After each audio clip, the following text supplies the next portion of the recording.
നിനക്കൊന്നും ഇങ്ങനെ over think ചെയ്യാതെ ഇരുന്നൂടെ?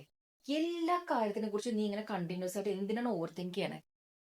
കൂട്ടുകാർ പറയാറുണ്ടോ നിങ്ങളോട്? നിങ്ങൾ ഓവർ തിങ്ക് ചെയ്യണതിന്റെ കാരണം നിങ്ങൾ വീക്ക് ആയതുകൊണ്ടല്ല. നിങ്ങളുടെ നെർവസ് സിസ്റ്റം എപ്പോഴും ഹൈ അലേർട്ടിലാണ്. ഈ ഹൈ അലേർട്ടിലായിട്ടുള്ള ബോഡി അല്ലെങ്കിൽ നെർവസ് സിസ്റ്റം ഉണ്ടല്ലോ, അതിന്റെ മൈൻഡ് കണ്ടിന്യൂസ് ആയിട്ട് സ്കാൻ ചെയ്തുകൊണ്ടിരിക്കുകയാണ്. എവിടെയാണ് പ്രശ്നം കാണാൻ പറ്റുക, എവിടെയാണ് ഡേഞ്ചർ ഉള്ളത്, എവിടെയാണ് വേറൊരു ഔട്ട്കം ഉണ്ടാവുക. ഇന്ന് ഞാൻ ഡ്രൈവ് ചെയ്യുന്ന സമയത്ത് ഈ വണ്ടി ഇടിക്കുവോ, ഇന്ന് എന്റെ കൂട്ടുകാരനോട് ഞാൻ ഇങ്ങനെ പറഞ്ഞു കഴിഞ്ഞാൽ ചിലപ്പോൾ അവൻ എന്നോട് ജന്മത്തിൽ മിണ്ടിയില്ലെങ്കിലോ. This is not intelligence. ഇത് നമ്മളുടെ ഒരു തരം പ്രൊട്ടക്ഷൻ മെക്കാനിസം. ഈ തോട്ട്സിനെ നമ്മൾ വിചാരിക്കും രാവിലെ നമ്മൾ മെഡിറ്റേറ്റ് ചെയ്യുമ്പോഴും ഒക്കെ ഈ തോട്ട്സ് നിങ്ങൾക്ക് വന്നുകൊണ്ടേയിരിക്കും. ആ തോട്ട്സിനെ പ്രിവെന്റ് ചെയ്യാൻ പാടില്ല. Sit with it.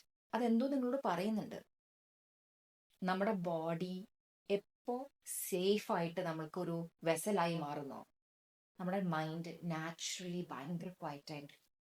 So from today onwards let's be on the look out for safety.